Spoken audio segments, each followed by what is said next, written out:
सभी साथियों को मेरा नमस्कार। स्वागत है आप सबका आज 22 अक्टूबर के जनसत्ता विश्लेषण में। आइए शुरू करते हैं आज का जनसत्ता विश्लेषण बिना किसी देरी के। प्रथम पृष्ठ पे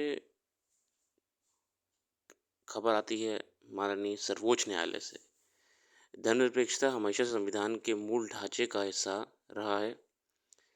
सुब्रमण्यम स्वामी बनने व अन्य के याचिकाओं पर सुप्रीम कोर्ट ने कहा है संविधान ने की प्रस्तावना से समाजवाद और धर्मनिरपेक्षता शब्दों को हटाने की मांग वाली याचिका को सुप्रीम कोर्ट से झटका लगा है। न्यायमूर्ति संजीव खन्ना और न्यायमूर्ति संजय कुमार की पीठ ने एक सुनवाई के दौरान सोमवार को संविधान से इन दोनों शब्दों को हटाने की मांग वाली याचिका पर सख्त टिप्पणी की। सुनवाई की तारीख आगे बढ़ते हुए न्यायमूर्ति संजीव खन्ना ने एक याचिकाकर्ता के वकील विष्णु शंकर जैन से पूछा कि क्या आप नहीं चाहते कि भारत धर्मनिरपेक्ष हो। पीठ ने कहा कि धर्मनिरपेक्षता हमेशा संविधान के मूल ढांचे का हिस्सा रही है। जैन ने जवाब दिया कि हम ये नहीं कह रहे हैं कि भारत धर्मनिरपेक्षता नहीं है, हम इस संविधान को चुनौती दे रहे हैं। जैन ने आगे कहा कि डॉक्टर अम्बेडकर ने कहा था कि समाजवाद शब्द का शामिल करने से व्यक्तिगत स्वतंत्रता पर अंकुश लगेगा। इसके जवाब में न्यायमूर्ति खन्ना ने कहा कि समाजवाद का अर्थ यह भी हो सकता है कि अक्सर अवसर की समानता हो और देश की संपत्ति समान रूप से वितरित की जाए। हम पश्चिमी अर्थ नहीं लेते। दूसरे ओर वकील अश्वनी उपाध्याय ने जो जोर देकर कहा कि भारत अनादिकाल से धर्मनिरपेक्ष रहा है। तो साथ ही यहाँ पे कॉन्स्टिट्यूशन इंटरप्रिटेशन को लेके हम देख रहे हैं कि कैसे सुप्रीम कोर्ट में बहस होती है, मगर सुप्रीम कोर्ट अडिग रहता है और कहता है कि नहीं, धर्मनिरपेक्ष हमारा देश है और संविधान धर्मनिरपेक्षता की बात करता है। इसी के साथ आगे चलते हैं हमारे संपादकीय की ओर और आगे संपादकीय की बात कर रहा है विकास के बरकस भूख की चुनौती। और शुरू करेंगे कल्पमेथा से। जब तक एक इंसान अपने अंदर के बच्चे को बचाए रख सकता है, तभी तक जीवन उस अंधकारमयी छाया से दूर रह सकता है जो इंसान के माथे पर चिंता की रेखाएं छोड़ जाती हैं। सरदार वल्लभ भाई पटेल। अपने अंदर के बच्चे, उसकी उत्सुकता को हमेशा जीवित रखने का प्रयास करना चाहिए। आज के लेख में अखिलेश आयुध जी कहते हैं 80 और 90 के दशक में उड़ीसा के कालाहांडी जिले की चर्चा मीडिया में इसलिए होती रही कि वहाँ आदिवासी समुदाय की आर्थिक हाल इस कदर बदतर थी कि पेट की आग बुझाने के लिए लोग मक्खी पीस कर खाने को मजबूर थे। महज कालाहांडी नहीं, मध्य प्रदेश, असम, बिहार, उत्तर प्रदेश और राजस्थान के अनेक जिलों की हालत इतनी बदतर थी कि लोगों को पेड़ों की पत्तियां खाकर गुजारा करना या बगैर खाए सोना पड़ता था। 3 दशक गुजरे, देश विकास की नित्य नई छलांगे लगाता हुआ आज दुनिया की 5वीं महाशक्ति के रूप में स्थापित हो चुका है। वहीं दूसरी तरफ विकास की ऊंचाई को छूने वाले भारत की हालत भले ही बेहतर दिखती हो, लेकिन आज भी कालाहांडी और देश के कई जिलों की दशा में कोई खास बदलाव नहीं हुआ है। विकासशील देशों में भूख अब भी भयावह बनी हुई है। आयरलैंड के मानवीय संगठन कंसर्न वर्ल्ड वाइड और जर्मन सहायता एजेंसी वेल्थ हंगर लाइफ की रिपोर्ट के मुताबिक भूख का मुद्दा आज भी दुनिया के लिए बहुत बड़ी समस्या है, इसका समाधान नहीं हो पाया है। रिपोर्ट बताती है कि गरीब देशों में भूख का स्तर कई दशक तक ऊंचा बना रहेगा। रिपोर्ट ये भी बताती है कि भारत का वैश्विक भूख सूचकांक स्कोर 4 घटक संकेतकों के मूल्यों पर आधारित है। असल में जो अभी आपके अंतर्राष्ट्रीय सूचकांक हैं, उन्होंने बहुत ही चिंताजनक आंकड़े पेश करे। रिपोर्ट के मुताबिक वैश्विक भूख सूचकांक में 127 देशों की सूची में भारत 105वें स्थान पर है। देखिए ये बहुत ही गंभीर हैं ये आंकड़े, क्योंकि भारत इस समय जहाँ एक आगे की तरफ जा रहा है, वहीं पे भारत में कुछ बुनियादी समस्याएं हैं जो हम लोग के सामने वैसी की वैसी खड़ी हुई हैं। गरीबी और भुखमरी, और आज भी सूचकांक में 105 रैंकिंग आना बहुत बड़ा शर्मनाक चीज़ है अंतर्राष्ट्रीय मंच पे भारत के लिए। गंभीर श्रेणी में रखा गया है। वर्ष 24 के वैश्विक भूख सूचकांक में 27.3 अंक के साथ भारत का भूख का स्तर गंभीर श्रेणी में रखा गया। आंकड़े बताते हैं कि भारत, पाकिस्तान, श्रीलंका, नेपाल, म्यांमार, बांग्लादेश और अफ़गानिस्तान से भी पीछे है। मतलब हम इस समय कई देशों से पीछे हैं। गंभीर श्रेणी में रखने की वजह यह है कि जिस स्तर पर भारत की भुखमरी से निजात पाने के लिए प्रयास करने चाहिए, वह हुए तो लेकिन नाकाफ़ी साबित हुए हैं।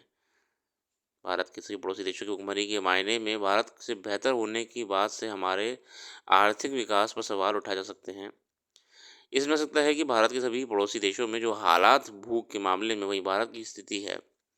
फिर कैसे हमारे आर्थिक विकास का सूचकांक इन पड़ोसी देशों से काफ़ी आगे है?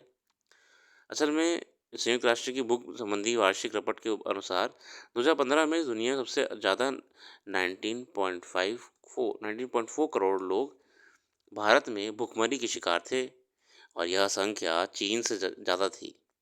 पिछले 10 वर्षों में भुखमरी से निजात पाने के लिए सरकार ने हर स्तर पर कदम उठाए। फिर क्यों करोड़ों लोग भुखमरी का शिकार हैं? देखिए, सरकार ने इतनी स्कीम चलाई हुई हैं, इतनी योजनाएं हैं, इलेक्शंस आते हैं, बहुत चीज़ें फ्री बँटती हैं, फिर भी हम लोग आज भी भुखमरी में जी रहे हैं। केंद्र सरकार ने गरीबी परिवारों से ताल्लुक़ रखने वाले बच्चों के कल्याण के लिए अनेक उपाय किए हैं, लेकिन इन उपायों से भी बच्चों में ज़रूरत से कम वज़न की समस्या बरकरार है। केंद्र सरकार के आंकड़ों के बताते हैं कि गरीबी बच्चों में कुपोषण की दर 16.6% है। चाइल्ड स्टंटिंग, चाइल्ड वेस्टिंग जैसी समस्याएं आज भी हमारे सामने ज्यों की त्यों खड़ी हैं। भारत में इस वक्त 5 साल से कम उम्र के बच्चों में 69% बच्चे कुपोषित हैं। मतलब अगर आप आंकड़े देखें तो 5 ईयर्स से कम वाले जो बच्चे हैं हमारे, उसमें 69% आज भी कुपोषित हैं। They are malnourished. और कुपोषण की वजह से मरते हैं। राष्ट्रीय परिवार स्वास्थ्य सर्वेक्षण के आंकड़ों के मुताबिक आदिवासियों और दलितों में कुपोषण की दर सबसे ज़्यादा है। 5 वर्ष से कम आयु वर्ग के 44% आदिवासी बच्चे कुपोषण का शिकार हैं। केंद्र सरकार 5 लाख करोड़ की अर्थव्यवस्था बनने के साथ दुनिया की तीसरी सबसे बड़ी अर्थव्यवस्था होने का दावा करती है। भारत सरकार तो यही कहती है कि हम वर्ल्ड की 3rd बिगेस्ट इकोनॉमी है। मगर भूख, गरीबी और कुपोषण और एनीमिया ऐसी समस्याएं आज भी भारतीय समाज का हिस्सा बनी हुई हैं।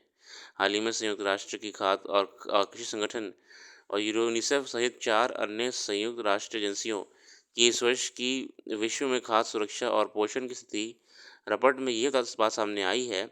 इस रिपोर्ट के मुताबिक भारत में 19.5 करोड़ लोग कुपोषित हैं। तो अभी जो हाल ही में आपकी यूएन की बॉडी है और यूनिसेफ है, ये सब मिलकर एक रिपोर्ट बनाई, ठीक है। तो उन्होंने वहाँ बताया कि 19.5 करोड़ लोग कुपोषित हैं।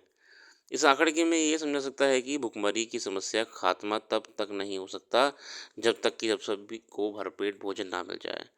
वार्षिक बजट में खाद्य सुरक्षा के लिए जितना धन आवंटित किया गया है, अगर उसका ईमानदारी से इस्तेमाल किया जाए तो कोई वजह नहीं है कि देश का कोई भी व्यक्ति सूखा सोएगा। मसलन अमीर और गरीब के बीच की खाई तो आज़ादी के बाद बढ़नी शुरू हुई, आज सबसे उच्चतम स्तर पर है। ऑक्सफैम की रिपोर्ट के मुताबिक भारतीयों की महज 10% आबादी के पास कुल राष्ट्रीय संपत्ति का 77% है। देश की कुल औसत आय में तेजी से इजाफा हुआ है, जो कि 10% लोग के पास संपत्ति तेजी से बढ़ी है। देखिए, पे इनक्वालिटी है कि कुछ चुनिंदा समूह देश के जो अमीर हैं, वेल्दी हैं, वो सारी धन को अपने पास केंद्रित करे हुए हैं और एक बड़ा तबका जो कि पुअर है, वो आज भी समस्याओं से, कुपोषण से, गरीबी से जूझ रहा है। ये इनइक्वालिटी एक हेल्दी डेवलपमेंट में हमेशा आड़े आती है, सामने आती है, उसे रोकती है। भारत को इसे एड्रेस करना ज़रूरी है और साथ ही साथ अपनी उन सारी योजनाओं का, गवर्नमेंट स्कीम्स का मूल्यांकन करना भी ज़रूरी है कि इतनी योजना चलने के बाद भी हम कुपोषण, malnutrition, child stunting, child wasting और हंगर से आज भी नहीं जूझ पा रहे हैं, जबकि हम विश्व की तीसरी सबसे बड़ी अर्थव्यवस्था बनने का सपना देखते हैं। और क्यों हम आज भी आंकड़ों में बहुत पीछे हैं? गरीबी उन्मूलन और कई बुनियादी समस्याओं को देश से हटाने में। तो साथियों, इस आर्टिकल में बहुत अच्छे से बताया कि कैसे अंतर्राष्ट्रीय संस्थाएं जो कि अपना एक बहुत ही डिटेल एनालिसिस करती हैं, उन्होंने ये अ, चिंता की बात हमारे सामने रख दी है कि भारत को अभी बहुत कुछ करने की ज़रूरत है। क्योंकि देखिए, जनता जो हमारी मालन्यूट्रिश है या भुखमरी से जूझ रही है, वो जनता ही देश का भविष्य है। वही आगे जाके देश चलाएँगे ना, जो आज के बच्चे हैं, आज के युवा हैं। अगर उनका ख़्याल नहीं रखा गया तो आगे आने वाले भविष्य में जो आपके सामने वर्कफ़ोर्स होगी, जो पॉपुलेशन होगी, वो कारगर नहीं होगी। तब आपको समस्या पैदा करेगी। तब आपको चिंता पैदा करेगी। क्योंकि वो human capital fit for the environment नहीं होगा ना, फिट फॉर द कॉम्पिटिशन नहीं होगा। इसी के साथ आगे बढ़ते हैं अगले आर्टिकल की ओर। गरीबी का दुष्चक्र अक्सर देश की अर्थव्यवस्था के चमकते आंकड़ों के होते भारत के एक विकसित देश की श्रेणी में खड़ा होने की ओर बढ़ने की खबरें आती हैं। मगर इसके समानांतर ऐसी खबरों का हैरानी होती है कि भारत दुनिया के उन 5 देशों में है जो सबसे ज़्यादा लोग बेहद गरीबी में अपनी ज़िंदगी गुजार रहे हैं। तमाम बातों के बीच में हम ऐसे देश में गिनती हो रही है जो गरीबी में गुजार रहे हैं। गौरतलब है कि संयुक्त राष्ट्र की एक राजा रिपोर्ट में देश की गरीबी की तस्वीर फिर एक जटिल दुष्चक्र के रूप में सामने आई है। संयुक्त राष्ट्र विकास कार्यक्रम और ऑक्सफोर्ड विश्वविद्यालय के ऑक्सफोर्ड गरीबी एवं मानव विकास पहल की ओर से तैयार इस रिपोर्ट में कहा गया है कि दुनिया भर में 1 अरब से ज़्यादा लोग घोर गरीबी का सामना कर रहे हैं। इस रिपोर्ट में आंकड़े के अनुसार भारत में 23.4 करोड़ लोग बेहद गरीबी में जीवन यापन कर रहे हैं। एक्सट्रीमली पॉवर्टी में 23.4 करोड़।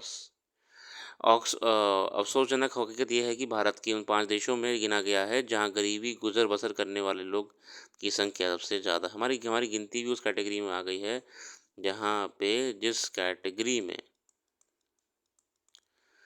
कैटेगरी में पाकिस्तान, इथियोपिया, नाइजीरिया, कांगो, इस कैटेगरी में तो नहीं करनी चाहिए थी, मगर अब क्या करें। गौरतलब है कि हाल ही में आए वैश्विक भूख सूचकांक में भारत को गंभीर भूख की समस्या वाला देश बताया गया है। सवाल है कि आए दिन सरकार की ओर से वही सब बातें करी यहाँ पे देश की अर्थव्यवस्था की जो चमकती तस्वीरें पेश की जाती हैं, विकास के दावे किए जाते हैं, इस बुनियाद पर गरीबी के पायदान पर यह त्रासदी क्यों कायम है।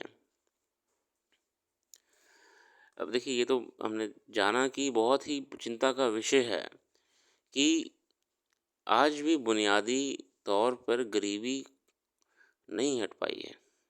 तमाम योजनाएं, करोड़ों रुपए के आवंटन कहीं ना कहीं धरातल पर जाते नहीं दिख रहे हैं। एक समावेशी विकास और विकेंद्रीकृत सॉल्यूशन की ज़रूरत है, यहाँ पे समाधान की ज़रूरत है।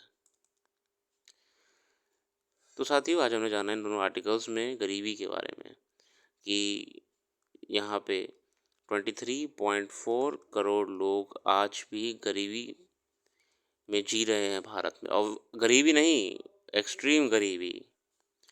हमने जाना कि कैसे आज कई योजनाएं होने के बाद भी माल नरिशमेंट, चाइल्ड वेस्टिंग, कुपोषण भारत के लिए समस्या है, और कैसे आज भी भारत का सबसे अधिकतम धन सिर्फ चुनिंदा लोगों के पास ही केंद्रित है और मेजॉरिटी जो जनता है वो गरीब है और गरीबी में सीमित हो चुकी है।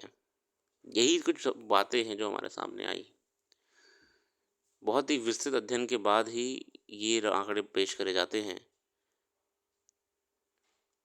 भारत में गरीबी उन्मूलन के लिए कई योजनाएं शुरू की जाती हैं, गवर्नमेंट स्कीम शुरू करी जाती हैं, मगर वो करप्शन की भेंट चढ़ जाती हैं, भ्रष्टाचार के। इसलिए वह अपना पॉजिटिव रिजल्ट नहीं दिखा पाती हैं जो उनको दिखाना चाहिए।